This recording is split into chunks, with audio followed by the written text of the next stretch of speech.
my neck hurts. Okay, I hope that we're not backwards. I cannot get it like figured out, like how not to be backwards. It's driving me nuts. Hi, honeys and bunnies. How are you guys doing today? I hope you guys are having an everything that's good type of day. Welcome to GlaMurderous. I don't know if I'm going to do it on like Mondays, like GlaMurderous Mondays. I'm not sure yet. So, we'll see. We'll see how it goes. But, we might as well go ahead and get straight into the video because, we have got a good one today, or a bad one, however you want to look at it. We are going to be talking about, oh, I'm so sorry, you know what? Let me explain what GlaMurderous is going to be. So, GlaMurderous is going to be about me doing my makeup, getting all glam for yows, and telling you guys about a true crime story. Sometimes they're going to be about people you may know or people you may not have heard of, or it'll be like on a forensic files or something like that. Just something that I have found interesting. I am a true crime fanatic. Like, if it was another life, I would have definitely wanted to be a forensic scientist. So yeah, I don't know, I'm just into all that stuff, which is crazy. I know it's like kind of sick and twisted, but it's very interesting. Okay, so that's what GlaMurderous is going to be about. All right, so let's go on ahead and get started. I'm going to, I know I'm like a mess, like messy mess. Like my other video, I don't know if I got all of the products listed, because this is what I end up doing. I end up doing my makeup and then forgetting to list the products, and then I don't have them in front of me because I edit days later, and then I don't know what I used. So some stuff I do, but then I don't know. Okay, let's get going. Who is the Green River Killer? Who, might you ask? The Green River Killer is Gary Leon Ridgway. Yeah, the sicko himself. So let's go back to early childhood. Gary Leon Ridgway was born on February 18th, 1949. He was the second of 3 children to Mary and Thomas. And people would say that he was a shy boy. Like, his brother was kind of more popular and fit in and stuff, and Gary was more shy and subdued. But yeah, and I don't even know if this like matters when it comes to serial killers. They say it does, but I really don't know. He wet the bed until he was like 11 or something like that. Or maybe he wet the bed forever. I don't know. But he wet the bed. And actually, Mr. Gary had fantasized about killing at a pretty young age. He stabbed a little boy when he was 16. How he got away with that, don't even ask me, but the boy survived. So I don't know why the boy didn't like say, hey, he stabbed me. But maybe he was scared. You know, he's a little boy. I think he was like 6 or 4, one of those two. He was like pretty young. Well, yeah, Gary was like, I just wanted to know what it would feel like to stab somebody. So can you like come in the bushes with me so I can do it? It's like, sure. You know, the little boy obviously didn't, he wasn't like, hey, can I come stab you? He's probably like, hey, look, there's something cool over here in the bushes. And the little boy was like, oh, yay. So, yeah, pretty messed up. And then Gary, so when he was going through puberty, he was very confused at these feelings he was having towards his mother. He had these conflicting feelings of, because, okay, he would wet the bed and then she would clean him off, like scrub him in the tub after he wet the bed and his genitals and stuff. And like he would have these mixed feelings of like anger and hate towards her, but also like sexual feelings. I guess his mom was pretty good looking for like a lady in that day at her age, and like she would wear provocative clothes, and like all the girls and all the ladies would be like, ooh, look at her, you know what I mean? Like she'd wear like little tight shorts and like little bathing suits. Well, one day while she was cleaning Gary's genitals, she had a robe on with nothing underneath, and the robe came open. And Gary, you know, I wonder if, like, you would think he probably even, like, ejaculated sometimes or got off on that, you know what I mean? Like, and it's scary to think, like, a boy going through puberty and, like, your mom is a sex symbol, and then you have to, like, force yourself not to think of her like that. But I don't know if that made him angry or what, but I don't know. Anyways, I'm sorry if I didn't say where he was born. He was born in Salt Lake City, Utah, in 1949.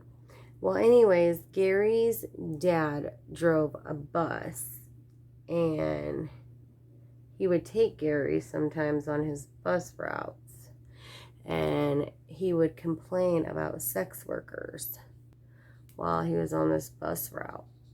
And then, like, Gary, when he was younger, he witnessed his fair share of his parents fighting and arguing.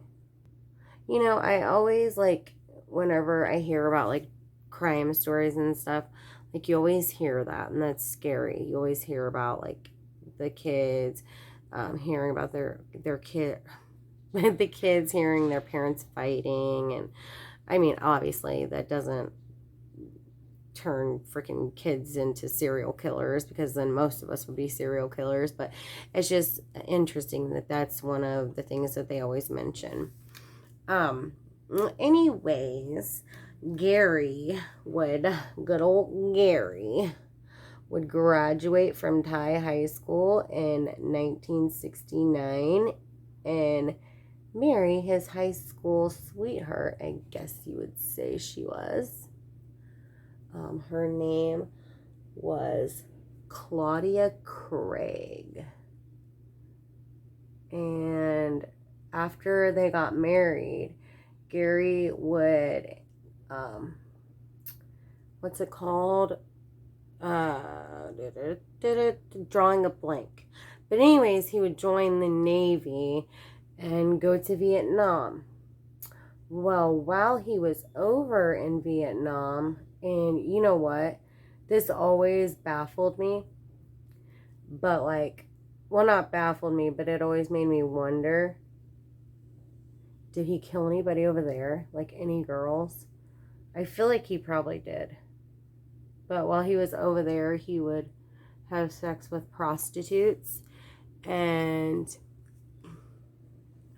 when he had sex with, I don't know, like what prostitute or whatnot, probably several, he contracted gonorrhea.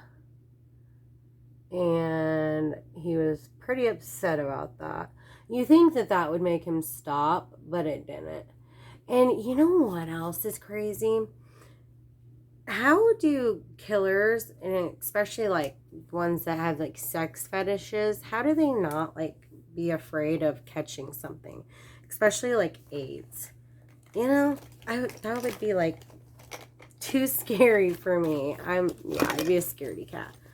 I think I was going to catch it because I'm a bad person doing bad things. So I would definitely catch it, you know. I cannot, hold on one second. Oh, there it is. So while he was over in Vietnam, his wife Claudia cheated on him with one of his good friends.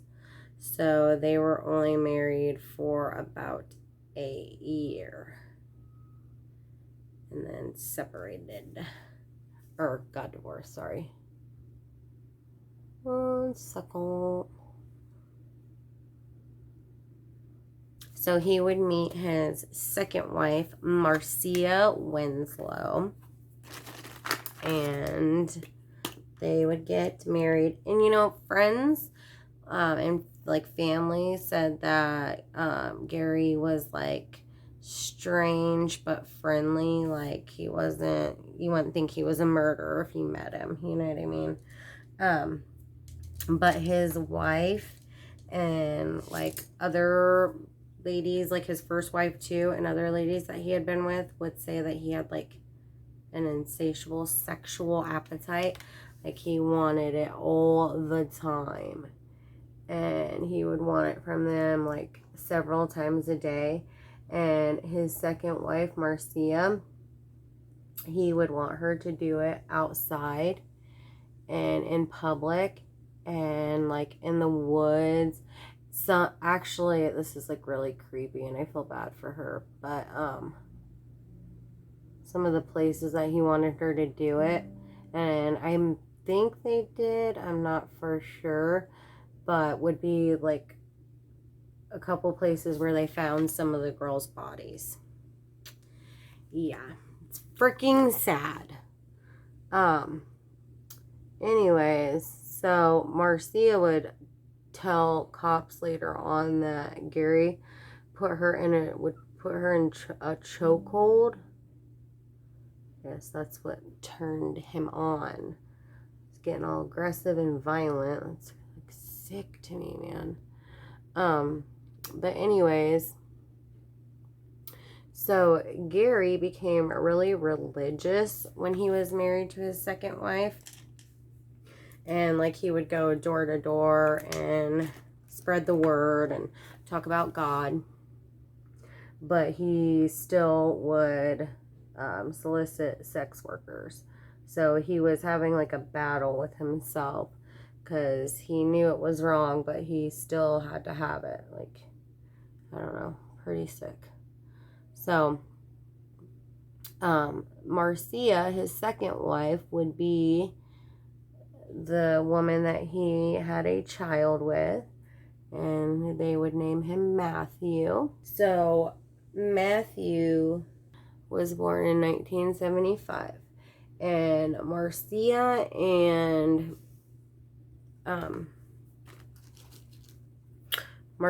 and Gary would end up divorcing in 1981. Well, most of his crimes, I'm going to use this palette by Hard Candy. I haven't used it yet, but it's like a cool palette. It's like a cool tone, so I don't know if I'm going to like it. But I just want to check out their formula. But anyways, so from 1980 to 1990 is when Gary committed most of his crimes. He would state that he killed so many women that he lost count. Whew, gosh, that's sick. It just pisses me off.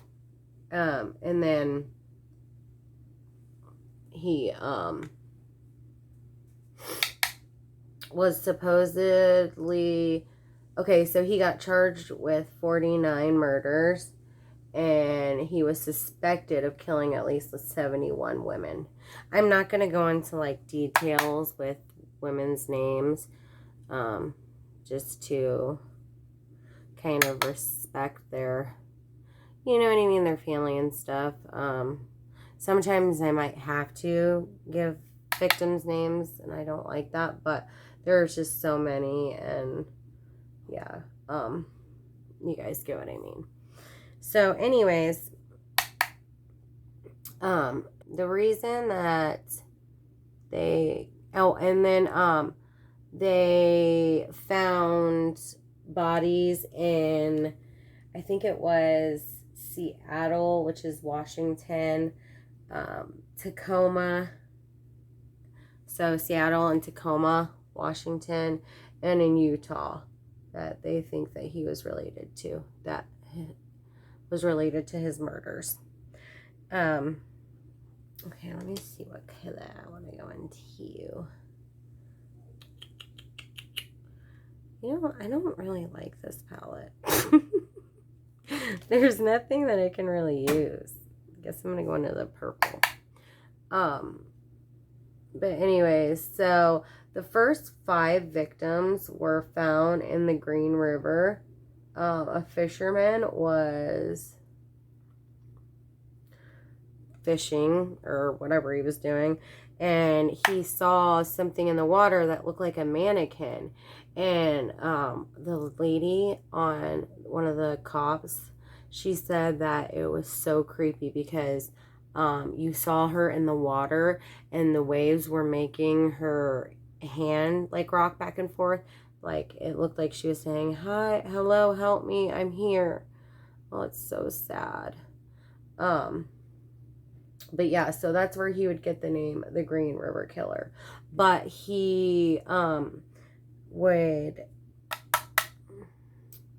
place bodies like in nearby woods and like around the airport and stuff.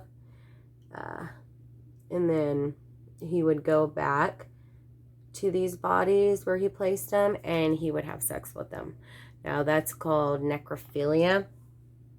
And they would ask him like why he did this. And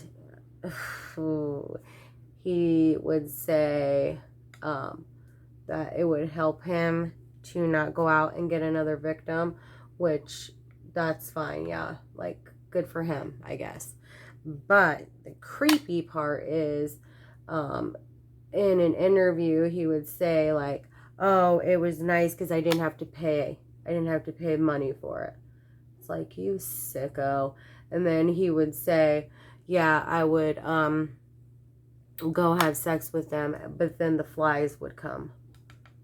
The flies and the maggots after a while. It's like, yeah, they're dead. Come on now. But so man, oh man, so creepy. They would create a Green River task force. This was in the early 1980s, and that would include Detective Robert Keppel and David Riker. David Riker would go to, I can't remember what prison Ted Bundy was in, but he would go there and like have Ted help him come up with like a profile on this guy, like who he was and what he thought like about like who it could be. And Ted even said, Mr. Bundy even said that he thought that the guy would be going back there and having sexual intercourse with the bodies. So if they found a fresh body, to stake it out and wait to see if he'd come back, which is like crazy because he was doing that. But like it sucks that they didn't catch him that way. You know what I mean? Because like I don't get it sometimes. How do they get away with so much? You know, it's just like, God.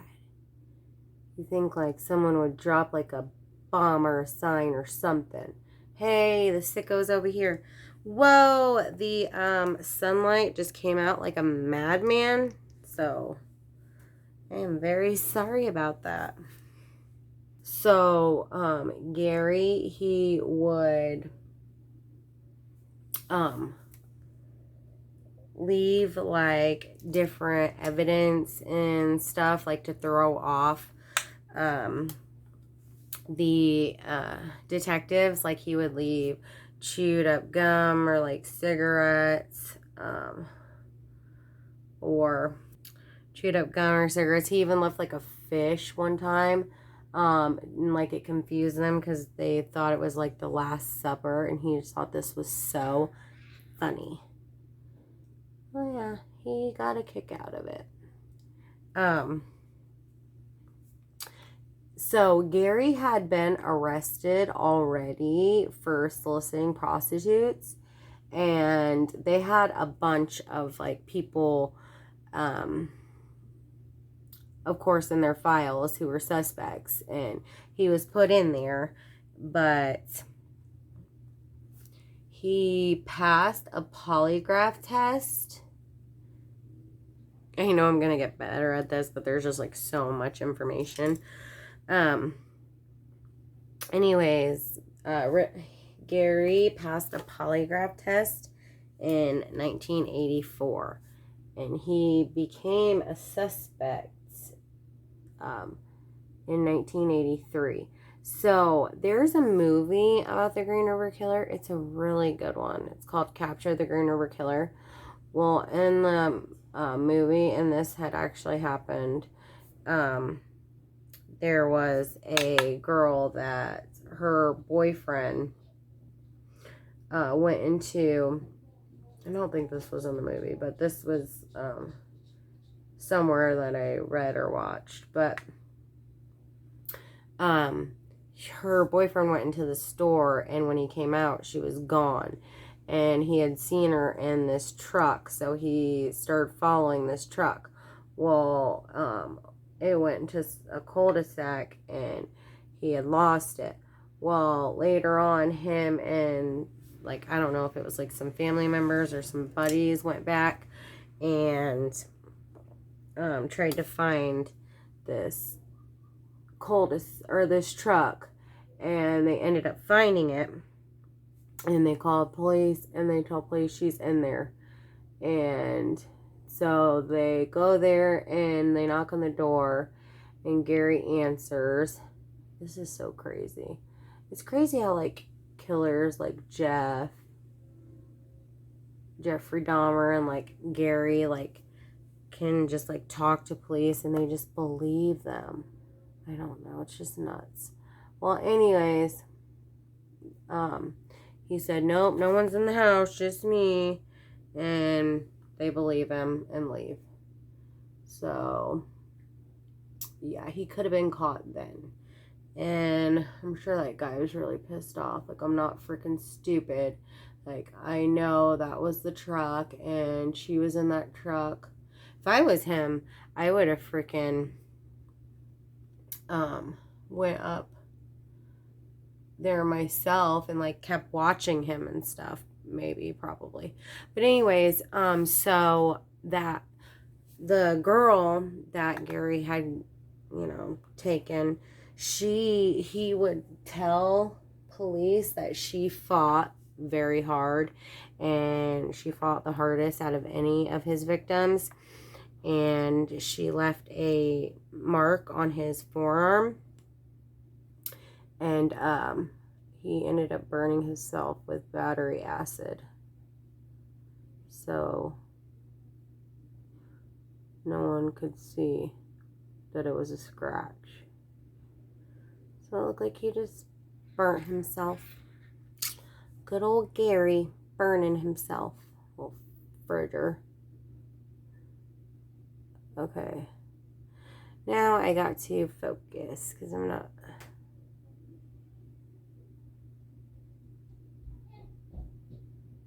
very good at wings as it is. So Gary was expected he was a suspect in 1983, and then he would start dating his third wife, Judith Mawson, and he would marry her in 1988. Oh, backtracking real quick. They took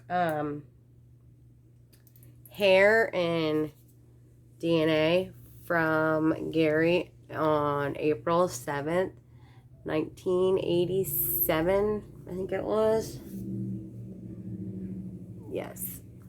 So whenever after Gary had gotten caught, Judith claims she had no idea that he was doing these things, and like she didn't even know about the Green River Killer, she claims, because she didn't watch the news. And she so I guess most of his killings were between what was it, 1980 to 1984, and like, or something like that. And like when he met Judith, he only had killed 3 women. So she thinks that she had, by like making him happy and having a good marriage, like she saved some women's lives. And like maybe she did, I don't know. I don't know. But what I do know is that it's just creepy altogether. Like, I don't even know if I'd be like, yeah, I'd be happy that I saved women's lives, but like, that is just, you know, like you were laying next to this man, he's just a freaking weirdo. So I guess like he really loved her, so he only killed 3 people. That's love right there, I'm telling you. That's freaking love. If you don't believe me, you don't know love. So the DNA samples collected in 1987 were subjected to DNA profiling when it became, because DNA was at its infancy back then, and like then gotcha, more people started getting caught because of DNA, and what do you know, Ridgway. So they had a warrant for his arrest because he DNA was found on 3 of the victims, and they went to his job, the Kentworth Trucking Factory, on November 30th, 2001, and freaking arrested that piece of freaking dung poo. I'm like, how? I was 11.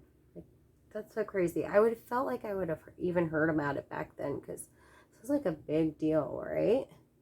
Does anybody remember it? Well, anyways, I feel like it would have been a huge deal.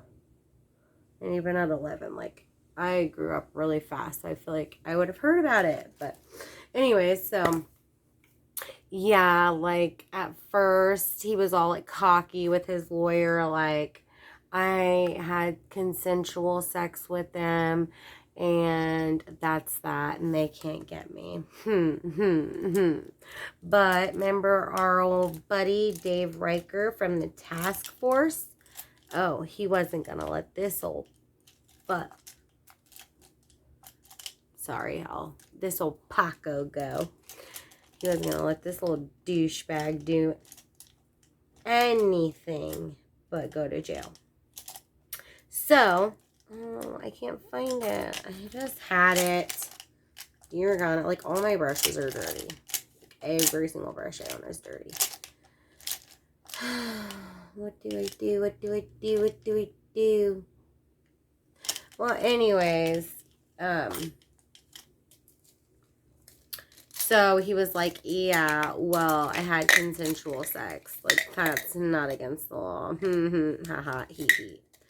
And so Dave Riker was like, well, we need to tie some more women to him. Well, his lawyer was like, are they going to be able to tie any other women to you? Like, let me know, because if they do, we're screwed. And of course, Mr. Frickin' Pile Dung Heap was like, no, bro, they ain't got nothing on me.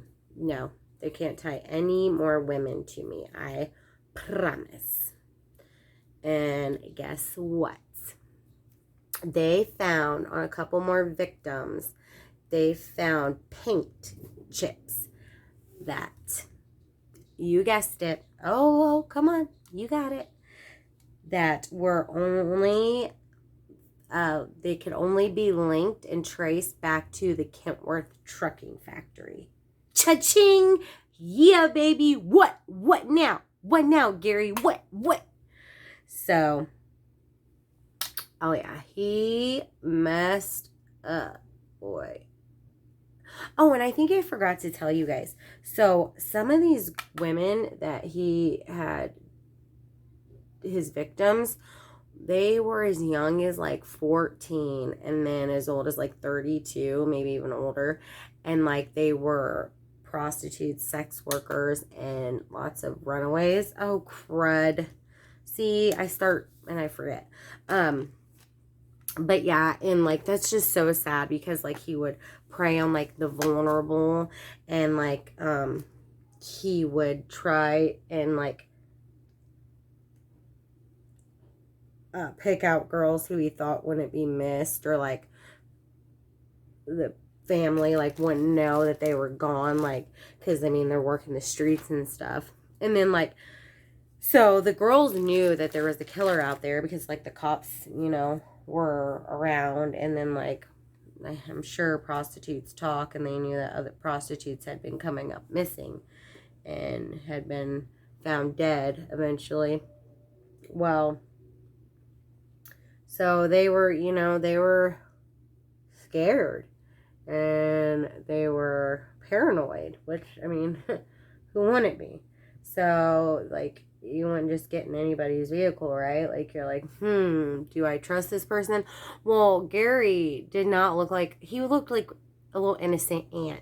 Like, you could smush this little man. You know what I mean? And, so they would trust him. And, like this is sick. He would show pictures of his son to get them to trust him. Like, how does that even come about? Like, hey, here's a picture of my kid. You want to get in my car and let's go do some illegal, you know, soliciting of sex? Do ya? Do ya? You know, like, how does that come about? Oh, and in one instance, this mofo freaking took his son and had his son with him when he killed. Whoo! Don't even get me started, girl. Don't even get me started. Or boy, I mean, this sick. I'm telling you, it's sick. But anyways, so Gary, they obviously wanted to give him the death penalty. Can you imagine his wife, like all of them, like finding out about this? But could you imagine like his wife that was married to him? Oh my gosh, that's so sick. I don't know how I'd feel. I don't know what I'd do. I don't know how I'd be. Like, kudos to her. It's a strong woman. Whenever she moved into the house, there was no carpet. And, I don't know, she didn't think that was weird because he had said he was renting it out and that the previous tenants had kids and made a mess. And then, the cop that, like, questioned her later on told her that he probably had rolled out one of the victims' bodies in it. And then, like, things started really coming, like, to light for her. Like, he would say that he had to go to work early, or, like, had to go do something, go to the junkyard, and, like, come back, and there he would have nothing, no parts or nothing from the junkyard. It's like, okay, what did you really do, you know? Sorry, I know I'm kind of all over the place, but I get distracted, and then I'm like, I'm so sorry about that. Ugh, the freaking sun beam light, whatever. But anyways, so, and I get distracted, and then I think of something, I'm like, oh yeah, I forgot about that. But anyways, oh, that's driving me nuts. So, Gary, would eventually confess, and he said he murdered so many women that he had lost count, like I had said.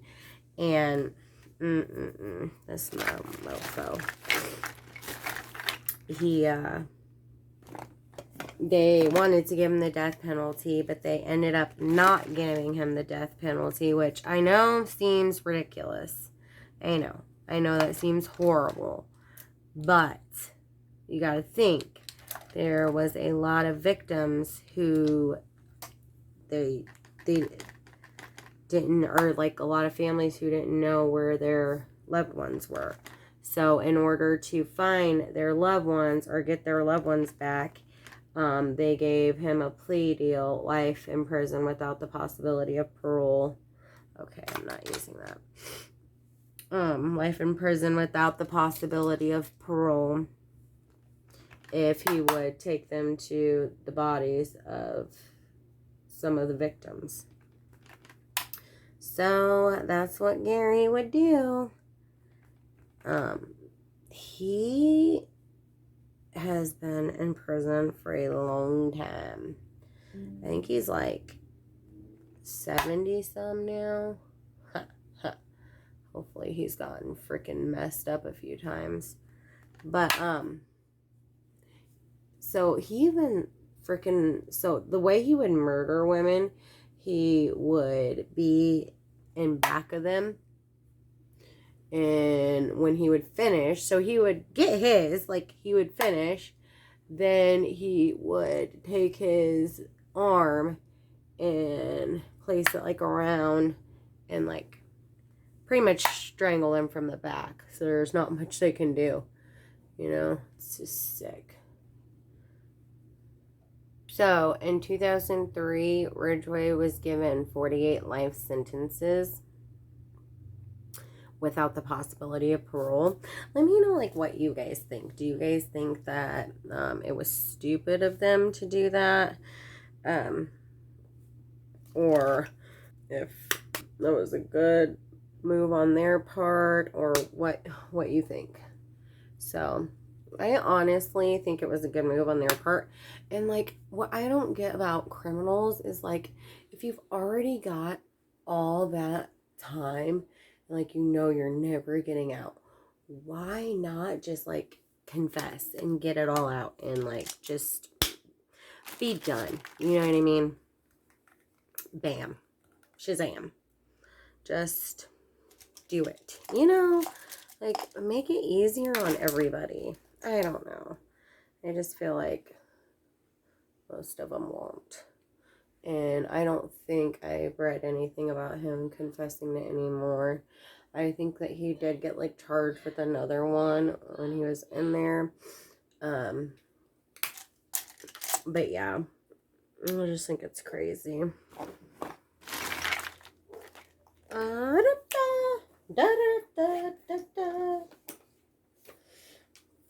So, I know I was kind of all over the place, and I am sorry about that, and I will get better and do better. Just this was my first one. Well, second one, if you want to count that like little forensic files one I did a while back. But yeah, if you guys could just bear with me and like stick with me, I will get better and do better and try. And I need to get some like fun stuff like with my makeup, like some like pretty colored eyeliners and stuff like that, so I can do that.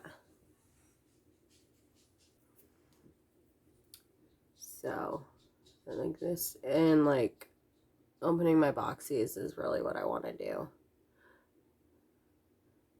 So hopefully this will be better than what I've been doing. And I need to post more, I know that. And I will get to that and get to doing that. Life's busy, you know? And when you're a mama, life just keeps on going. I got the wrong color. No. I got the wrong color in my brow pencil. So I've just been using this one because I can't find the right brown. As a lip liner. Oh, great.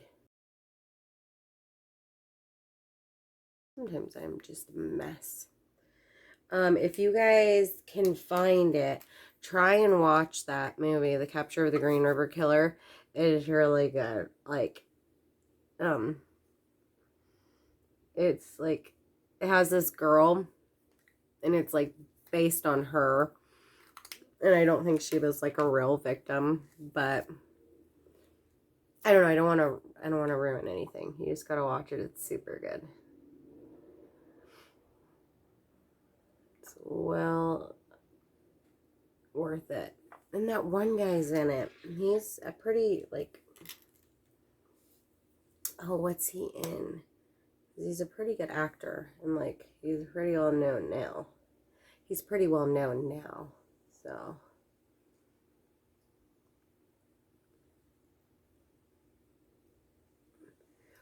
I got cheese in my teeth because I was hungry. Well, that is the look that we're going with today. And I know that the purples don't match. So I'll probably just like throw on a black shirt.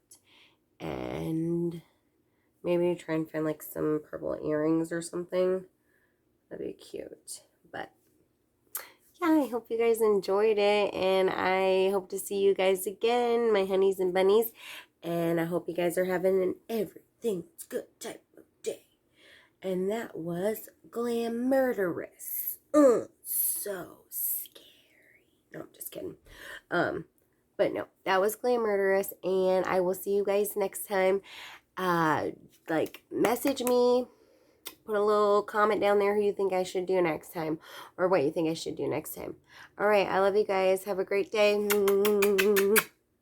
Bye. I do not know why I keep on forgetting highlighter. And to set, like, I'm going nuts. And then, like, I remember it right away after. And I'm like, oh my gosh.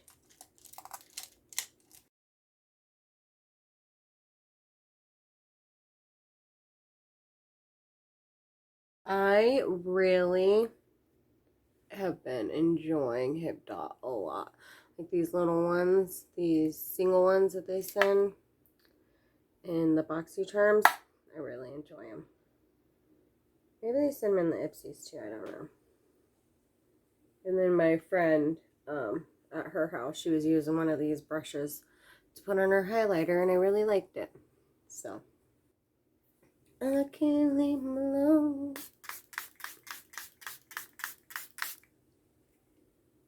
Tried that good boy thing, but the dope boy turning me on. I heard that song today and it's all stuck in my head. Dang it. Oh no, I got something black. Got it. I hope I don't put it anywhere else. Alright guys, I love you. I will see you guys next time. I need to get my hair cut again. Alright. Bye.